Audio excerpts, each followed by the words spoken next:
Bali, ito po ang sakit ko. Ang tawag po niyan is PATS disease. TB po sa buto yan. Ayan po, nakuha po to August 20, 2023. Ayan, umbok na umbok po siya. Ang haba po.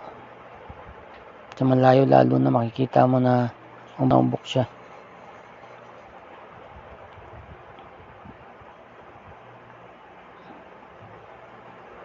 Ayan, kitang-kita ang ito August 30 naman nakuhanan.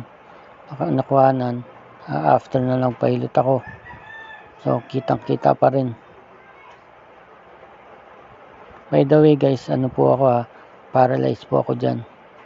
Paralyzed ako waist down. Ito September po ata to 13.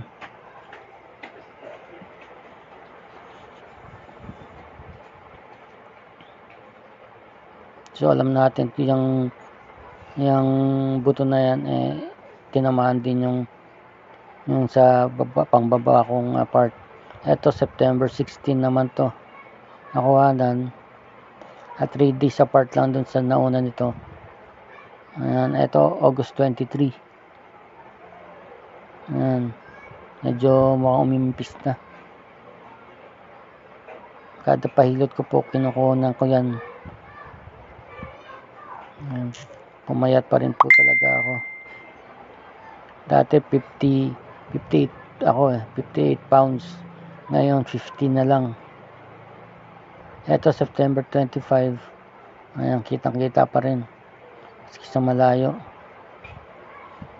Nung sa hospital ako, siguro nag 40 pounds pa ako. So ngayon, 50. Masasabi kong tumaba na talaga ako So akala ko umabol ako dun sa luma kong timbang, hindi pa pala. Ayan yung thoracic. Ayan ang pinakatama ko dun sa 1 and 2 sa pinakataas. Ayan po. Ayan, today is October 5. Ngayon lang nakunan yan. Ayan, nakakapako pa po ang bukol sa likod. Patuloy lang po ang pag-inom ng TB meds na galing sa TB dots ng barangay center. Ayan, na makikita nyo medyo dry na po ang aking balat dahil masyado malakas po ang antibiotic ng pang TB. Ayan po, marami pong TB hindi lang po sa baga, meron sa utak, meron sa buto, meron sa tiyan, meron sa utak. Ayan, iba-iba po ang nakakawalan po yung TB sa baga. Marami pong salamat sa pagsubaybay.